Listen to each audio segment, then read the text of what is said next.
Hi guys, Gaming Bear here. Right, we are going in. Magic the Gathering. We got the last cards. We've got 1,148 cards we've been working our way through and checking out. We did Unwavering Initiate and Vampire Zeal in the last episode.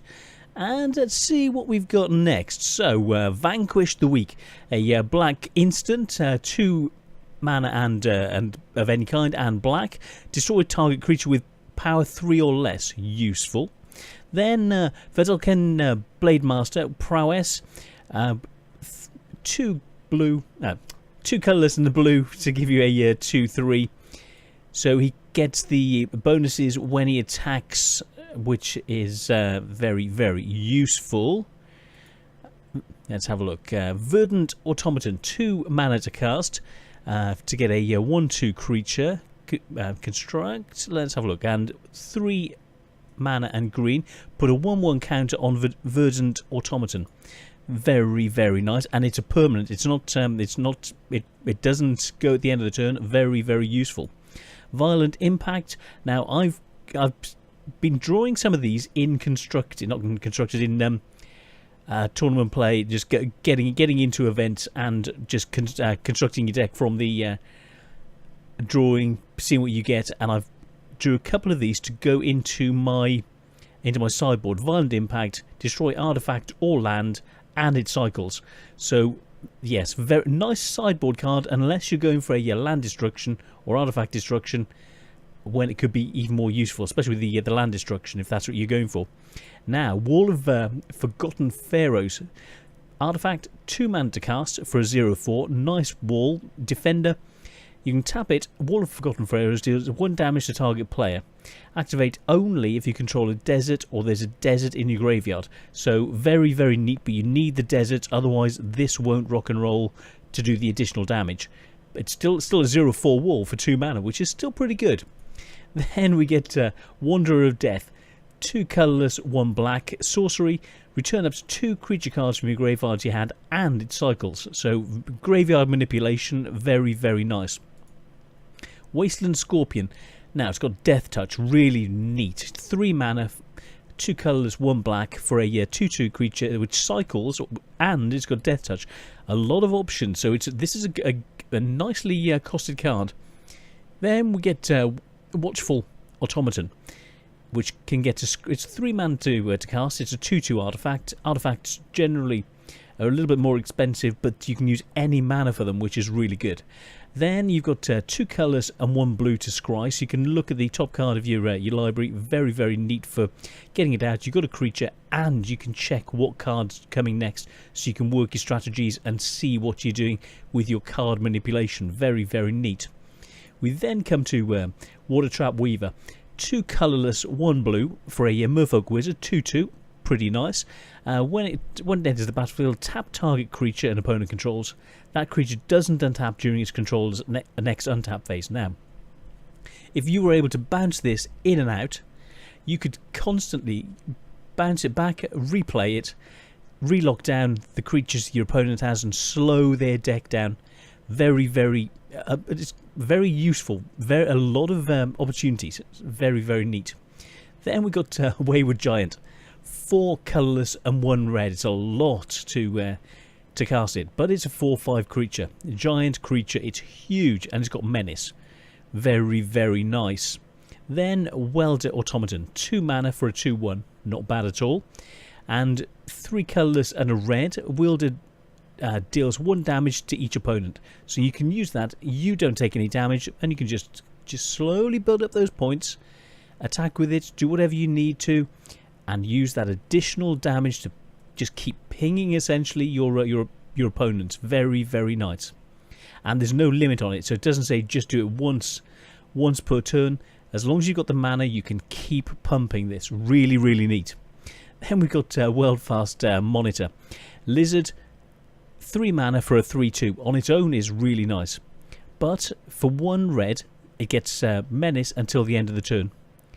Very, very neat. So that's very useful. We've got Worldfast Wingsmith, which is human artificer, and 3 colourless, 1 blue to cast for a 3/3, which is nice. Whenever an artifact enters the battlefield under control, he gains flying until the end of the turn. So he's normally walking, but if you cast an artifact, which is why this works well. So combined human artificers to give him flying, come in over the top when you cast an artifact. Really, really neat. Lots of other things that we've been looking at with all of the artifacts and the manipulation. Really, really neat. And especially as a 3/3 flyer, very, very strong in any format, really. Then World of Sparks, 2 colourless, 1 red. Instant, deals X damage to target creature, where X is 3 plus the number of artifacts you control. If you've got an artifact heavy deck, imagine if you're doing blue-red with this in there, lots of artifacts, 3 mana, lots of artifacts. It's 3 plus however many artifacts you've got. This could be potentially a lot of damage to a creature. You can save this to deal with their biggest creatures as long as you can target them. So yeah, really, really nice. You can't use it on enemy players, but against enemy creatures, very, very nice. Then Wild Wanderer, 3 colourless, 1 green for a 3/2. Alright, so it's a elf creature. When it comes into the battlefield, you can search it for a basic land, put it into your battlefield tapped, and then shuffle your library. So it'll increase your potential. Search for you play this, search for a land. It means you've got more land in play, and you're improving what you're going to be drawing into. So it's a positive mechanic for improving your next draws. Really, really neat. So in fact, this is Green's own way of manipulating what's coming up to draw into more of your normal strategy and to get more basic land into play to actually be able to play those other spells that you're going into. So very, very neat. So a combination of this is it's really nice. I like the way it looks. And so 4 mana for a 3/2. Not so good itself, but when you look at the land drawing and the land playing, very, very nice. Then we get the Wily Banda, which is another cat monkey. 1 mana for a 1/1, okay, but it becomes for 2 colourless, 1 green. It becomes indestructible until the end of the turn, which is hugely good. Absolutely, basically, you pump it and it becomes indestructible. That's one very, very nifty little cat monkey, you know. So then we come to Windrake. Windrake's back. So nice to see. 2/2 flyer for 2 colourless and a blue with flying. Very, very nice. Drake's very strong. Drake deck, flying deck, brilliant. Had a lot of fun over the years with those. Then we got Windstrider. So 4 colourless, 1 blue, flying and flash. Flash means it can be played as an instant. So someone's coming in, you can play this as a response to the attack phase. Cast this as an instant, which is why it's more expensive than normal, and it's flying. Suddenly you've got a 3/3 flyer, flying merfolk wizard in play, blocking when your enemy didn't even know there was anything potentially in the way. Boom, in there, smashes creature, in for the win, and you've got a flyer ready to attack for the next turn. Really, really strong. Really strong. Then we've got Winds of Rebuke. 1 colourless, 1 blue. Instant, return target non-land permanent to his owner's hand. Each player puts the top 2 cards from his library into his or her graveyard. Lots of manipulation, lots of graveyard bumping, lots of interesting combinations that you can do. Not only are you moving creatures from play, it's like if there's something you want back from play that's being attacked, you can block with something, then return to your hand. The enemy is blocked, you've got that back in your hand. You've done some graveyard manipulation, and then you can recast the creature again. Very, very nice. Very useful, very interesting to do. And one mana, one blue, 1 colourless, very nice. Winged Shepherd, it's expensive, blinking expensive. 5 colourless and a white. So I'm seeing these all for the first time. So I'm seeing exactly what we've got. So Winged Shepherd, 5 and 1, flying, vigilance and cycling for a 3/3, but it's a flyer and an angel. So flying, it flies, vigilance, it doesn't tap to attack, and it cycles as well. So I would say have a couple of these in a white deck for cycling. When you do get up to the mana, you can cast it. If you haven't got the mana, cycle into something else that you can use. Gives you opportunities, which is very, very nice. Then we've got Without Weakness, one colourless and black. Instant, target creature you control gains indestructible until the end of the turn. There's a lot of indestructible creation, very, very neat. And you gain cycling, so it gives you lots of options, very, very neat. We then come to Woodweaver's Puzzle Knot, which is a 2 casting cost artifact. When it comes into the battlefield, you gain 3 life and 3 energy. Two colourless and a green. Sacrifice the Puzzle Knot, and it gives you 3 life and another 3 energy. So lots of energy coming in that can be useful, plus a nice amount of life that you can actually gain for working with this. And for the other things, for dealing damage, it's another artifact, another low cost artifact that you've got in play for working with the artifact strategies. Really, really nice. Workshop Assistant. Oh, I haven't seen one of these for a while. So let's have a look. 3 colourless artifact creature. When it dies, return another target artifact from your graveyard to your hand. It's so nice to see it back. I'm trying to remember. Was it about the time of Urza's? When this first came out? I'm trying to remember. I'm sure it was the Urza's block when this first came out. Yeah, very nice. 3 mana for a 1/2, and you can just... It goes... and you suddenly get the artifact that you want from your graveyard, that you've pushed in there, that you've discarded, got into your graveyard. Suddenly, you let this die, and you get that artifact back to your hand that you couldn't have cast before. But now, boom, you're able to. Really, really useful situations. Then we got Wrangle. 1 colourless, 1 red. Sorcery, gain control of target creature with power 4 or less until the end of the turn.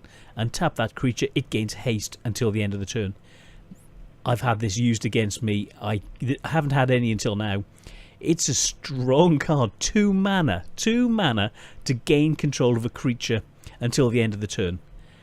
Really, really good. And it gains haste. Boom.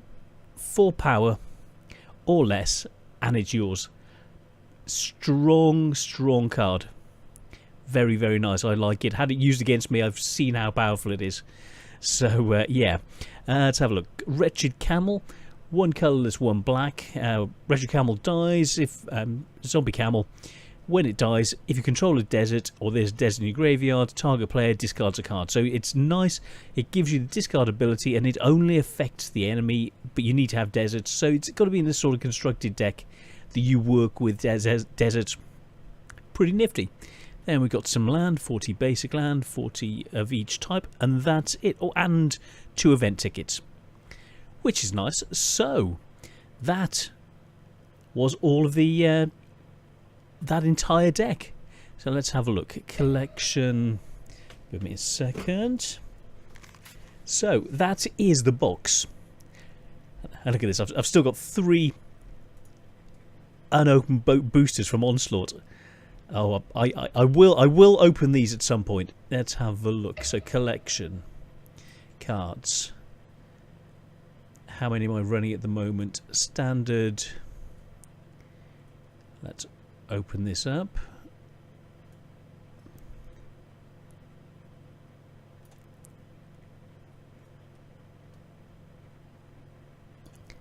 That's looking pretty good. So I'm going to work my way through, look at these cards. I was just looking at blue, so click that off. So that's 1677 there. Standard, let's check the different levels. Modern, 2100.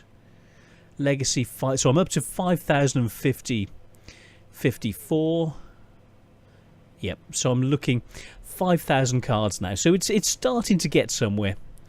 And yeah, I'm going to be putting some decks together, working out what's useful, coming up with some deck types, working with some of these new cards like the cartouches, all sorts of things like that. So I think we're going to have an awful lot of fun. testing out different decks, coming up with things, and I'll be doing them online and down at Friday Night Magic, and just getting around and having a right laugh, and just thoroughly enjoying it, and bringing you the live events and things as they happen, as I go around the world and go to different tournaments and different places. So yeah, I hope you like this. I hope this is an interesting start, and just follow me as I get back on the tourney scene again. So thank you guys. I'm the Gaming Bear, and I will see you on the next one. Take care. See ya.